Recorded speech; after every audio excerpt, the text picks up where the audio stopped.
बिस्मिल्लाहिर्रहमानिर्रहीम। अस्सलाम वालेकुम नाज़रीन, प्रोग्राम ख़बर की ख़बर के साथ मैं हूं आपका मेज़बान डॉक्टर बुलंद इकबाल। नाज़रीन, सानिया क्राइस्ट चर्च के शहीद होने वाले अरीब को आहूं और सिसकियों के साथ सखी हसन कब्रिस्तान में सुपुर्द खाक कर दिया गया। बहुत ही प्रोमिनेंट सियासी और समाजी शख्सियात, इसके अलावा अज़ीज़ व अक़ारिब, अहले मोहल्ला, अहले इलाक़ा, तमाम लोगों ने अरीब के जनाजे में शिरकत की। गवर्नर सिंध इमरान इस्माइल कहते हैं कि सानिया क्राइस्ट चर्च को दहशतगर्दी के अलावा और कोई नाम नहीं दिया जा सकता।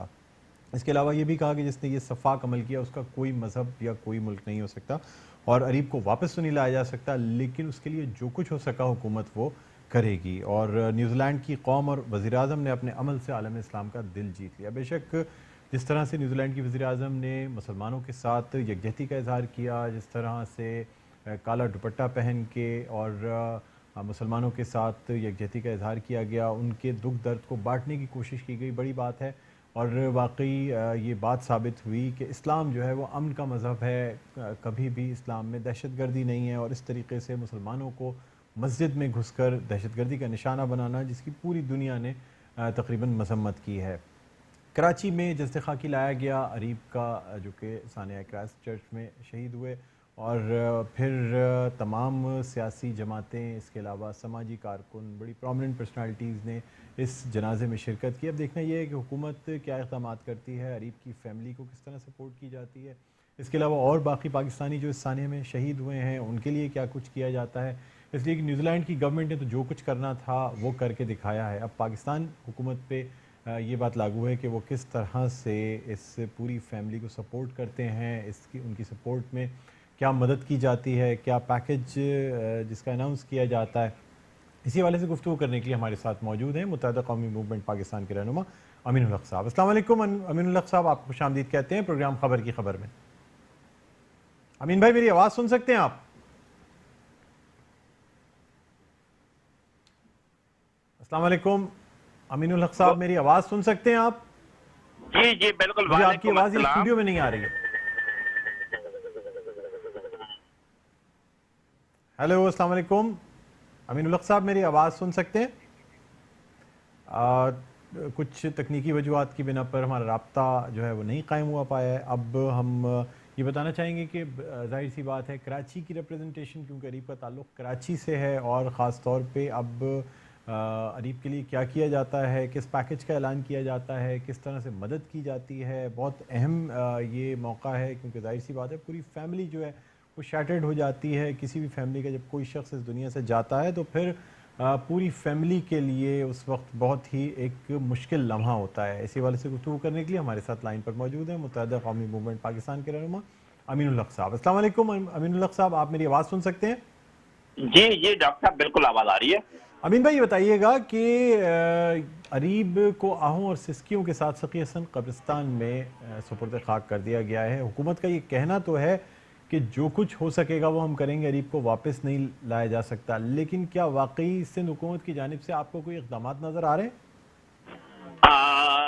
देखिए डॉक्टर मुझे साहब, आवाज़ नहीं आ रही है, यकीनन एक मिनट।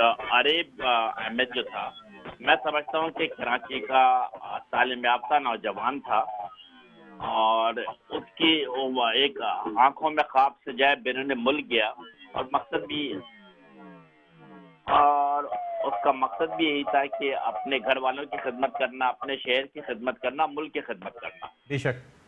लेकिन जो अनफॉर्चुनेट वाक़या पेश आया, और वो यकीनन शहीद हो गया, लेकिन बहरहाल इसमें भी उसने पाकिस्तान का नाम रोशन किया है। आज जिस बड़ी तादाद में लोगों ने उसकी नमाज जनाजा में संगम ग्राउंड कराची में शिरकत की है, फेडरल बी एरिया में, मैं जी। समझता हूँ कि ये उससे मोहब्बत और उसके चीज़ों के हवाले से मैं समझता हूँ कि उसकी फैमिली से मोहब्बत का एक सबूत था। और गुड ये बात ये थी कि तमाम सियासी पार्टी के लोग जो शहर में मौजूद थे वो लोग शरीक हुए हैं, जी। और एमकेएम के सैकड़ों नहीं बल्कि हजारों के तादाद में कारकुनान, जिम्मेदारान, यूसी चेयरमैन, यूसी पैनल, अराकीन कौमी और सूबाई असेंबली, सब लोग शरीक हुए हैं। तो अमीन लेकिन भाई, जो जहाँ तक मुतालबा आपका सवाल है कि किया गया सिंध है हुकूमत मुत्तहिदा से कौमी कोई उम्मीद है मूवमेंट कि पाकिस्तान की जानिब से हुकूमत हमें सिंध कोई से उम्मीद कि नहीं वो कि सिंध हुकूमत कुछ बेहतरी कर सकती है, जी। लेकिन यकीनन हम इस सिलसिले में वफाकी हुकूमत से बात करेंगे कि हम इस नौजवान के लिए, इसके घर वालों के लिए क्या कुछ कर सकते हैं, और यकीनन बेहतर से बेहतर चीजें करने की कोशिश करेंगे। जी। अच्छा, ये बताइएगा कि अब मतलब कोई खास मुतालबा किया गया है, कोई पैकेज के लिए कहा गया है कि अरीब की फैमिली को सपोर्ट करने के लिए कोई पैकेज अनाउंस किया जाए?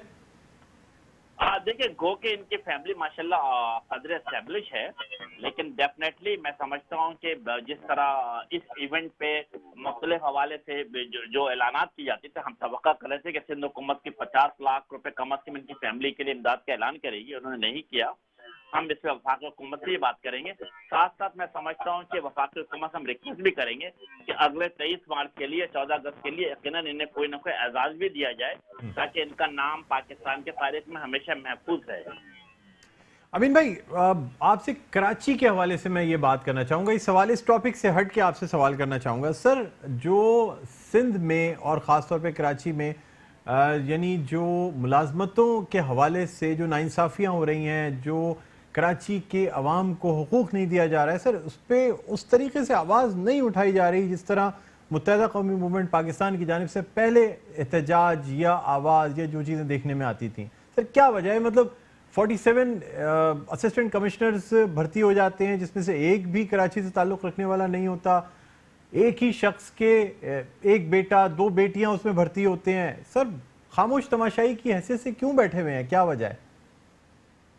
बेशक, मतलब मैं समझता हूँ कि कराची के अवाम के अंदर या सिंध शहरी के अवाम के अंदर शदीद गम और गुस्सा पाया जाता है कि पीपल्स पार्टी की जो हुकूमत है, ये मुख्तलिफ जॉब के हवाले से अर्बन एरियाज के साथ डिस्क्रिमिनेट कर रही है। ऐसा महसूस होता है कि पाकिस्तान पीपल्स पार्टी की जो नस्ल परस्त हुकूमत है, जिसको अर्बन एरिया से पिछले 50 साल से वोट ना लेने का वो सजा कराची और हैदराबाद और मीरपुर खास के अवाम को दे रही है।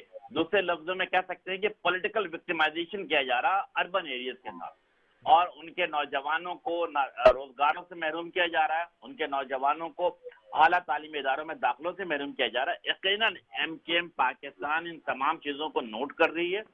हमने वो तमाम तरीक़ेकार अपनाया हुआ है कि हमने असेंबली में भी आवाजें बुलंद कर रहे हैं, साथ साथ प्रेस कॉन्फ्रेंस भी किए, और आला अदालतों में भी हमने कोटा सिस्टम के खिलाफ, जिसे कहते हैं कि अपील दायर कर रखी है। लेकिन अब मैं समझता हूँ कि वो मौका बहुत करीब आन पहुंचा है कि MKM पाकिस्तान रोडों पे भी निकलेगी, सड़कों पे भी निकलेगी, और इंशाअल्लाह ताला इस पे पुरजोर एहतजाज करेगी कि सिंध के शहरी इलाके के नौजवानों को हर सूरत में उनका हक दिया जाए। सर ये बताइएगा कि सिंध हुकूमत ने जो मुलाजमतें देने का ऐलान किया था, जिस पे बाकायदा भर्तियां भी की गई हैं, भर्तियों का सिलसिला जारी भी है तमाम डिपार्टमेंट्स में, खासतौर पे हेल्थ डिपार्टमेंट में, सर क्या कहते हैं, उस पर कोई सिंध हुकूमत से मुतालबा किया गया है कि कराची को उसमें प्रॉपर रिप्रेजेंटेशन मिलनी चाहिए, कराची और हैदराबाद को?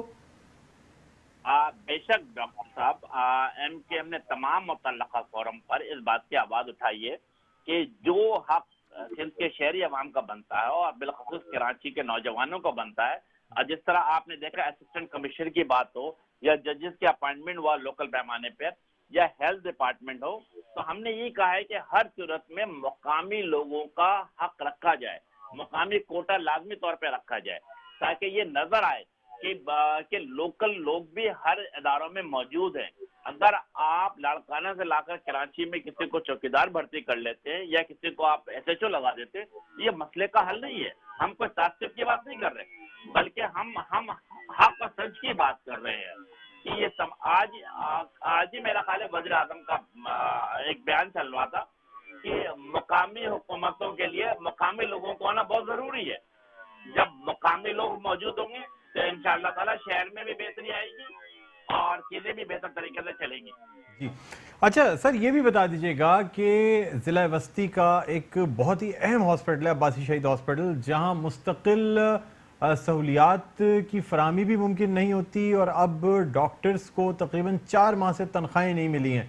ये वही हॉस्पिटल हुआ करता था जहां का पे स्केल सबसे बेहतर था, जहां पे ज़िला वस्ती का पूरा लोड इस वाहिद सरकारी अस्पताल पे आता है जो कि KMC के अंडर चलाया जाता है। सर क्या कहते हैं, मतलब कोई इस पे आवाज़ उठाई जा रही है या बाकी चीज़ों की तरह ज़िला वस्ती का ये हॉस्पिटल जो है ना, यहाँ भी अब हड़तालें भी शुरू हो जाएंगी, वैसे ही जो सहूलियात हैं उसकी फराहमी नहीं की जाती, क्या कहेंगे? डॉक्टर साहब, आपने बिल्कुल दुरुस्त निशानदेही की है कि अब अब्बासी शहीद हॉस्पिटल कराची का तीसरा बड़ा हॉस्पिटल और डिस्ट्रिक्ट सेंटर जिसकी आबादी लगभग 50 लाख है, उसके लिए वाहिद हॉस्पिटल है अब्बासी शहीद। न सिर्फ ये कि डिस्ट्रिक्ट सेंटर बल्कि औरंगी टाउन और सुरजानी टाउन से भी लोग इस हॉस्पिटल में आते हैं। बेशक। लेकिन सूबाई हुकूमत ने जिसे कहते हैं कि फंड के मामला में बिल्कुल जैसे हाथ पांव काट के रख दिया है। जब फंडिंग आएगी तो यकीनन इसमें दवाओं की भी परचेज होगी, नए डॉक्टरों के भी अपॉइंटमेंट होगा और मुख्तलिफ शोबाजात को तरक्की भी मिलेगी। लेकिन अब मसला ये हो चुका है कि तरक्की तो दूर की बात है, दवा तो दूर की बात है, अब डॉक्टरों को, पैरामेडिकल स्टाफ को तनख्वाह देना मुश्किल हो रहा है। तो सिंध हुकूमत को समझना चाहिए कि जो शहर इस पूरे सिंध को पालता है, जो 90% टैक्स देता है, इसके लोगों को दुख देने के बजाय उस दुख का मदावा किया जाए। डिस्ट्रिक्ट सेंट्रल को, केएमसी को फंड दिया जाए ताकि अब्बासी शहीद हॉस्पिटल तरक्की कर सके और वहाँ पे काम करने वाले डॉक्टर्स और पैरामेडिकल स्टाफ को वक्त में तनख्वाह दिया जा सके। जी बहुत शुक्रिया अमीनुल हक साहब, आपने मेट्रो वन न्यूज़ को वक्त दिया, थैंक यू। और नाज़रीन यहाँ एक छोटा सा वक्फा लेना चाहेंगे, वक्फे के बाद दोबारा आपकी खिदमत में हाजिर होते हैं। जी नाज़रीन वेलकम बैक, आप देख रहे हैं प्रोग्राम खबर की खबर। मैं हूँ आपका मेज़बान डॉक्टर बुलंद इकबाल। अब कुछ बात करना चाहेंगे कराची के हिल पार्क की ज़मीन पर मुबैना गैर कानूनी बंगलों के हवाले से। तकरीबन 7 के करीब बंगले हैं जो कि मुबैना तौर पर गैर कानूनी कायम किए गए और इन बंगलों को अब एंटी इंक्रोचमेंट डिपार्टमेंट की जानिब से नोटिस दे दिया गया है। 1 महीने की मोहलत दे दी गई है ये बंगले खाली करने के लिए। जब ये बंगले खाली कर दिए जाएंगे तो इन्हें मिसमार किया जाएगा, लेकिन 1 महीने का वक्त होता है। इसमें जो बंगले के मकीन होते हैं या इन घरों के मकीन होते हैं ये अदालत का रुख करते हैं, अदालत से स्टे लेकर आ जाते हैं। और बाज़ दफ़ा ये भी कहा जाता है कि टाइम भी इसलिए दिया जाता है ताकि जो मकीन है वो स्टे लेकर आ जाएं और फिर कार्रवाई ना हो सके। अब देखना ये होगा कि पहले भी हिल पार्क में कार्रवाई की गई थी और उसके बाद ये कार्रवाई रोक दी गई थी। अब मज़ीद नोटिस दिया गया है, टाइम दिया गया है। करोड़ों रुपए की ज़मीन है जिससे वागुजार कराने की कोशिश की जा रही है और कहा जा रहा है कि Pakistan employees cooperative housing society है जिसने गैर कानूनी तौर पे ये प्लॉट्स दिए। किस तरह ये प्लॉटिंग हो गई, किस तरह ये प्लॉट दे दिए गए जिन पे बंगले भी बन गए। अरबाब इख्तियार ये जो अथॉरिटीज़ हैं जिनको ये तमाम चीज़ें चेक करनी चाहिए, उनकी नाक के नीचे ये तमाम काम हो जाता है, वो ख्वाब खरगोश के मज़े ले रहे होते हैं। इसी हवाले से गुफ्तगू करने के लिए हमारे साथ मौजूद हैं एंटी इंक्रोचमेंट के सीनियर डायरेक्टर बशीर सिद्दीकी साहब। अस्सलाम वालेकुम बशीर सिद्दीकी साहब, आपको खुशामदीद कहते हैं प्रोग्राम खबर की खबर में। वालेकुम सलाम डॉक्टर। जी बशीर साहब, ये बताइएगा कि कराची के हिल पार्क की ज़मीन पर मुबैना गैर कानूनी तौर पर कायम किए गए बंगलों को नोटिस दिया गया है। आज 7 बंगले शामिल हैं इसमें। डॉक्टर ये जो हिल पार्क है इसमें अगर आप देखें तो तकरीबन ये जो 7 बेंगलोर हैं ये 600 गज के कटिंग है और ये हिल पार्क की पहाड़ी को काट कर ये बेंगलोर बनाए गए और इनको पीसीएस सोसाइटी ने जो है लीजें इशू की हुई है। तो सर ये बताइएगा पीसीएचएस सोसाइटी ने मतलब ये रफाई जमीन थी, ये एमिनिटी प्लॉट पार्क का हिस्सा थे, मास्टर प्लान क्या कहता है? सर आपने जब नोटिस दिया है तो किसी वजह से आपके नोटिस में ये बात आई होगी तो आपने नोटिस दिया है ना, लेकिन ये गैर कानूनी तौर पे इसी कटिंग कर दी गई है, क्या हुआ है और ये किस सन में तामीर हुए हैं? तो ये असल में आज से 20 साल पहले, 15 से 20 साल पहले ये तामीर हुए। इनको अलॉटमेंट जो है 20-25 साल पहले की अलॉटमेंट है इनके पास। लेकिन क्योंकि सुप्रीम कोर्ट के ऑर्डर आने के बाद, क्योंकि ये हिल पार्क का हिस्सा थे और उस जमाने में जो लोग मुलविस होंगे, जो लोग पीसीएस सोसाइटी के लोग, जिन्होंने इनको लीजें दी हैं और अभी अगर आप देखें तो पिछले आज से 4-5-6 महीने पहले आप ही की टीवी स्क्रीन पे चल रहा है ये भी कटिंग हो रही थी जिसको बाद में रोका गया है। तो सर इनके पास मतलब ये 20-25 साल पहले ये बंगले बनाए गए, लेकिन रफाई प्लॉट की कटिंग होने के बावजूद भी एंटी इंक्रोचमेंट डिपार्टमेंट की जानिब से कभी ये बात नोटिस नहीं की गई कि ये गैर कानूनी तौर पर बनाए गए? نہیں ایکچوئل ہوتا ہے کہ جب اس قسم کے یہ ہو جاتے ہیں اور اس وقت جو ہے کورٹ سے پھر اسٹے مل جاتے تھے، اس وقت کورٹ کے جو ہے آپ بہت آسانی سے اسٹے لے کر جو ہے اور کیس کو آرام سے لمبا عرصہ کھینچ سکتے تھے، کیونکہ اب سپریم کورٹ کی کلیئر آرڈر آ گیا ہے کہ انہوں نے وہ تمام لیزیں، وہ تمام ایگریمنٹ، تمام جتنے بھی چالان ہیں وہ سب کینسل کر دیے ہیں۔ تو اب یہ بآسانی انشاءاللہ ہم اس کو 30 دن کا نوٹس، کیونکہ سپریم کورٹ کے آرڈر ہے کہ آپ جو ریسیڈنل پلاٹ کو 30 دن کا نوٹس دیں گے۔ تو ہم بشیر صدیقی صاحب، رقبہ کتنا ہے؟ کتنے یارڈز کے یہ گھر ہیں یہ جن کو نوٹس دیا گیا ہے؟ 7 گھر؟ آواز آپ کی میں کہہ رہا ہوں کتنا رقبہ ہے یہ بنگلے، جو 7 بنگلے جن کو نوٹس دیا گیا ہے، یہ کتنے رقبے پہ تعمیر کیے گئے ہیں؟ کل رقبہ کتنا بنتا ہے اور ہر بنگلے کا کتنا رقبہ ہے؟ دیکھیں ڈاکٹر صاحب، بات یہ ہے کہ یہاں پر اگر یہ 600 گز کا ایک بنگلہ ہے جس پہ بنگلے تعمیر کیے گئے، اور ان کے پاس تقریباً 800 گز، کسی کے پاس 1000 گز کی جگہ جو قبضے میں ہے ان بنگلوں پہ، لیکن ان کے پاس 600 گز کی لیز ہے، اور یہ 600 گز کا ایریا یہاں پر میرے حساب سے یہ 7 بنگلوں کے تقریباً 3 سے 4 ارب روپے کا پلاٹ بنتے ہیں۔ ٹھیک ہے، اچھا ایک آخری سوال آپ سے کرنا چاہوں گا، اگر ان کے پاس 600 گز کی لیزیں ہیں اور اس 600 گز کی لیز پہ انہوں نے 1000 گز کا بنگلہ بنایا، تو آپ کے ڈپارٹمنٹ نے پہلے کیوں نہیں کارروائی کی ان کے خلاف کہ 400 گز جو گورنمنٹ کی زمین یہ گھیر رہے ہیں اس پہ تو پہلے ہی اس پہ کارروائی کر کے ڈیمولش کر دینا چاہیے تھا نا؟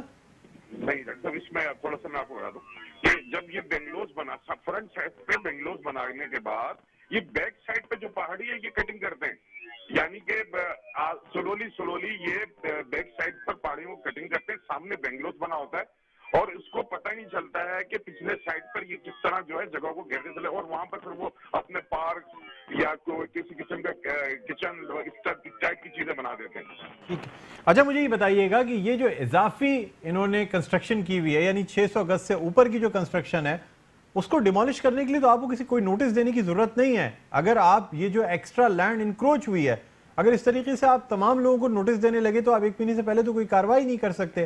جہاں تک ان کا ریزیڈنشیل ایریا نہیں ہے یا انہوں نے جتنا ایریا انکروچ کیا ہے، باؤنڈری بڑھائی ہے، میں سمجھتا ہوں کہ وہ تو آپ بغیر نوٹس کے بھی اس کو ڈیمولش کر سکتے ہیں۔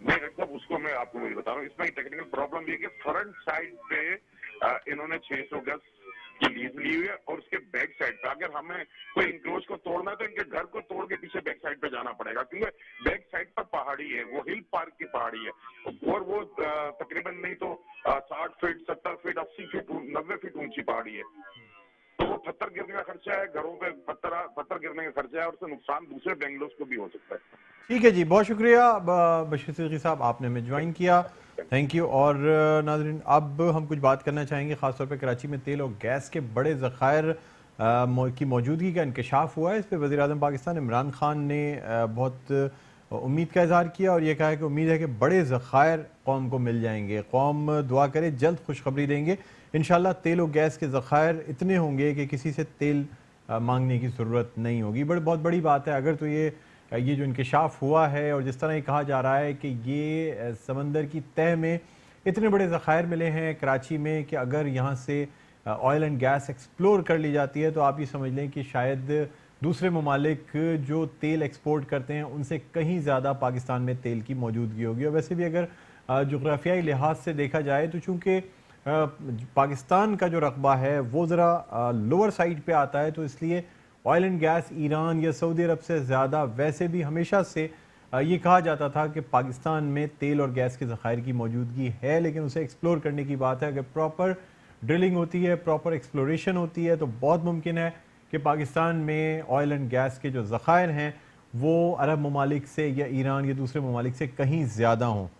بہرحال اب ہم کچھ بات کرنا چاہیں گے تنخواہوں کی عدم ادائیگی کے حوالے سے، جو عباسی شہید ہاسپٹل میں تقریباً 3 سے 4 ماہ سے ڈاکٹرز کو سیلریز نہیں مل رہی ہیں، اور اب ڈاکٹرز نے یہ کہا ہے کہ اب عباسی شہید اسپتال کے باہر دھرنا بھی ہوگا، جو ایمرجنسی ڈپارٹمنٹ ہے اسے بھی بند کیا جائے گا۔ تقریباً 4 ماہ ہو گئے ہیں ڈاکٹرز کو تنخواہیں نہیں دی گئی ہیں۔ اسی حوالے سے گفتگو کرنے کے لیے ہمارے ساتھ ڈاکٹرز ایکشن کمیٹی کے اسپوکس مین ڈاکٹر عمر سعید صاحب موجود ہیں، ان سے ہم بات کرنا چاہیں گے۔ السلام علیکم ڈاکٹر صاحب، آپ کو خوش آمدید کہتے ہیں پروگرام خبر کی خبر میں۔ ڈاکٹر صاحب میری آواز سن سکتے ہیں آپ؟ डॉक्टर उमर, आप मेरी आवाज़ सुन सकते हैं? आपको खुशामदीद कहते हैं प्रोग्राम खबर की खबर में।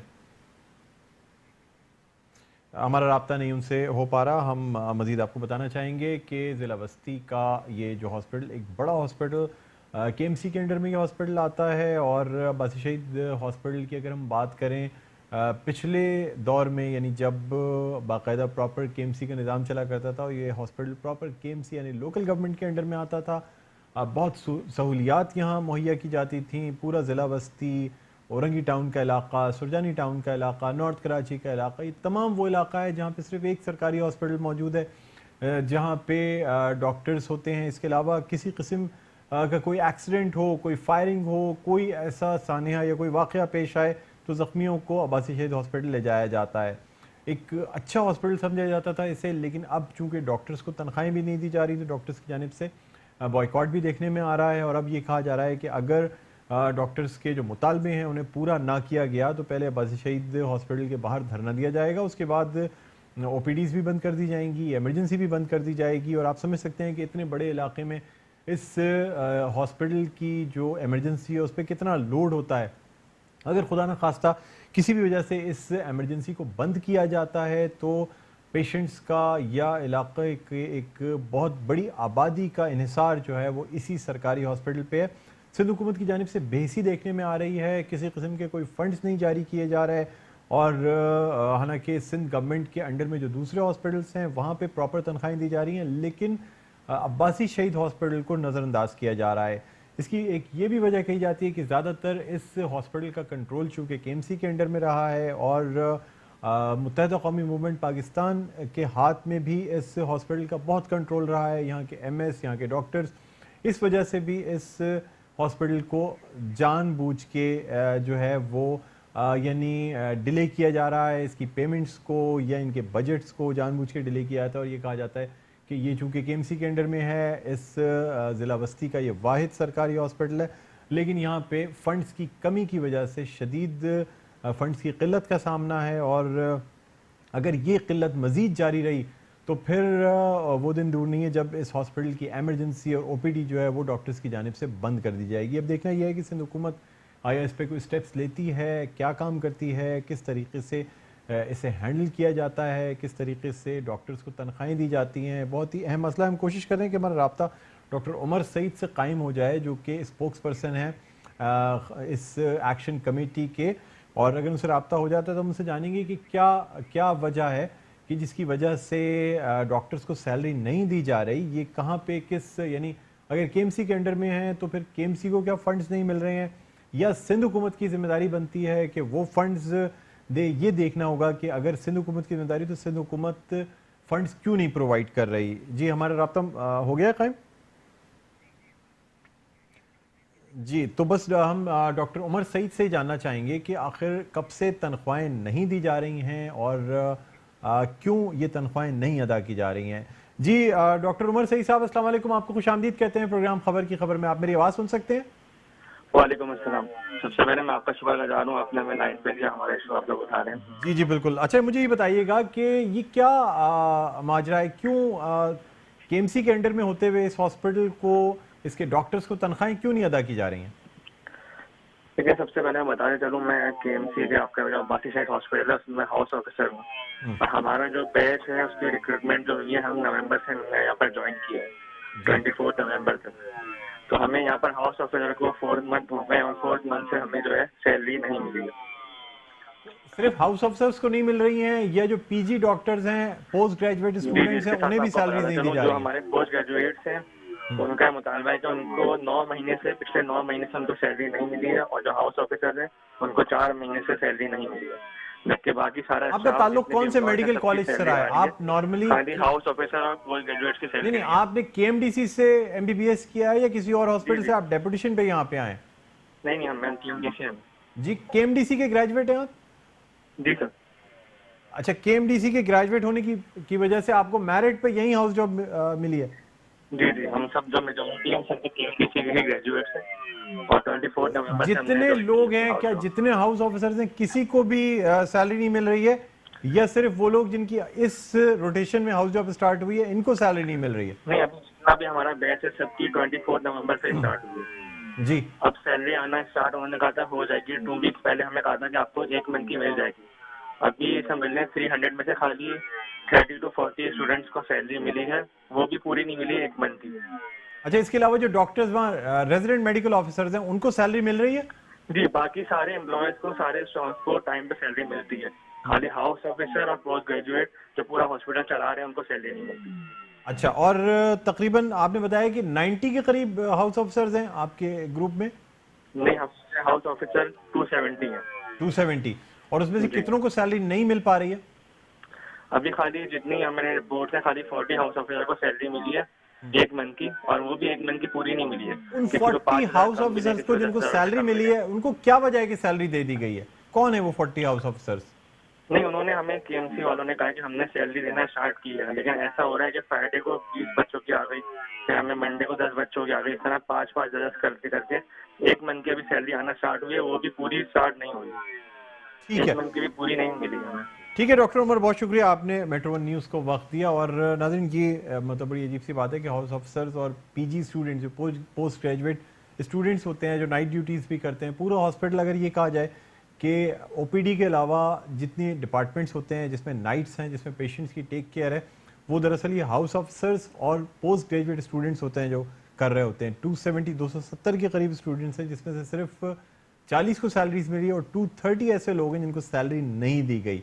तो बहरहाल अब देखना होगा कि क्या सिंध हुकूमत के कान पे कोई जू रेंगती है और इनको सैलरीज दी जाती हैं, या फिर ये एक ट्रेंड बना लिया गया है कि जब तक एहतजाज ना किया जाए, धरना ना दिया जाए, हॉस्पिटल की सर्विसेज का बाइकआउट ना किया जाए, उस वक्त तक सैलरीज को बढ़ाने का मामला हो या सैलरीज की अदायगी का मामला हो, उसे नहीं अदा किया जाता। बहरहाल अब हम कुछ बात करना चाहेंगे थर कोल अथॉरिटी में अरबों रुपए की करप्शन के मामले पर, और आप भी बताएंगे कि ऑडिट रिपोर्ट पेश ना करने पर सुप्रीम कोर्ट सिंध हुकूमत पर बरहम है और अदालत ने वज़ीर आला सिंध से जवाब तलब कर लिया है। वज़ीर आला सिंध खुद जवाबदेह हैं, रिपोर्ट पेश करें। 105 अरब रुपए खर्च कर दिए मगर थर वालों को एक गिलास साफ पानी नहीं मिला। ये सारे पैसे जेबों में गए हैं, करप्शन की नज़र हो गए हैं। ये हैं अदालत के रिमार्क्स, जो कि बड़े सख्त रिमार्क्स हैं। इसी हवाले से गुफ्तगू करने के लिए हमारे साथ मौजूद है हमारे नुमाइंदे GM गोपांग। अस्सलाम वालेकुम गोपांग, आपको खुशामदीद कहते हैं प्रोग्राम खबर की खबर में। वालेकुम सलाम डॉक्टर साहब। जी गोपांग, ये बताइएगा कि आज ये जो समात हुई है इसमें थर कोल अथॉरिटी के हवाले से अरबों रुपए की करप्शन का मामला सामने आया, क्या कहते हैं आप? जी डॉक्टर साहब, पहले तो मैं आपको थर कोल अथॉरिटी के बारे में थोड़ा सा यूं बताता चलूं कि वजीर आला जो मुराद अली शाह साहब इस वक्त हैं, थर कोल अथॉरिटी जब बनी थी तो ये फिनांस मिनिस्टर थे और मुख्तलिफ शोबों में कुछ जो फंड रखे गए और उस पर जो तरक्याती काम वगैरह करने थे उसके लिए जो है तजावीज़ और कुछ प्रोग्राम थे जो सिंध गवर्नमेंट ने उसको बरूकर लाना था। आज जो है मुराद अली शाह वजीर आला है और ये एक पुराना मैटर है जो सामने आया है। खासतौर पे थर कोल प्रोजेक्ट के अंदर जो है अथॉरिटी ने वहाँ की बस्तियों के लिए और वहाँ की आबादियों के लिए कुछ तरक्याती काम करने थे, जिसके लिए उन्होंने एक बहुत खतीर रकम जो है वो मख्तस की थी, जिसमें 105 अरब रुपए की एक करप्शन का एक दरखास्त सामने आई सुप्रीम कोर्ट में, जिसमें खासतौर पे ये बताया गया कि जो थर कोल अथॉरिटी है उसने एक रिटन एग्रीमेंट किया था कि उस एरिया के अंदर मुख्तलिफ तरक्याती काम करेगी, जिसमें सबसे बड़ा अहम काम था वो था RO प्लांट्स का, कि लोगों को साफ पानी जो है वो फराहम किया जाए। इसके अलावा भी कुछ काफी काम ऐसे थे जिसमें ये रकम का जो है काफी हिस्सा जो है खर्च करना था, मगर सिंध हुकूमत उस पर काम नहीं कर सकी और वाज़ेह तौर पर एक चीज सामने आ गई है और सर्वे भी हुई है कि ये जो 105 अरब में जो खास तौर पे पानी के मुतल्लिक काम करना था उस पर कुछ नहीं हुआ, जिस पर आज अदालत में जो समात थी उसमें भी ये बात सामने आई और दोबारा दोहराई गई। अदालत ने पिछली समातों पे जब मियां साकिब निसार थे उन्होंने एक रिपोर्ट मांगी थी कि इसके मुतालिक हमें वाज़ेह सिंध गवर्नमेंट जवाब दे कि ये 105 अरब रुपए कहाँ खर्च हुए और बुनियादी जो सहूलियात थी वो लोग क्यों महरूम है जिनके लिए ये फंड जारी किया गया था।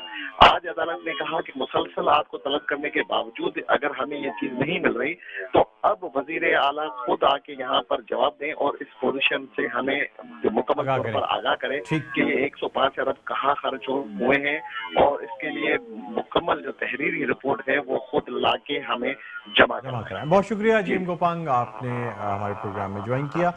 नाज़रीन, मुझे बुलंद इकबाल को इजाज़त दीजिए, अपना बहुत ख्याल रखिएगा। कोशिश हमारी यही रही कि हम جتنے ٹاپکس ہیں اس کو اچھی طرح سے کور کر سکیں. لیکن بہرحال مزید کچھ اسٹوریز کے ساتھ کل آپ کی خدمت میں دوبارہ حاضر ہوں گے. اپنا بہت خیال رکھیے گا. اللہ حافظ.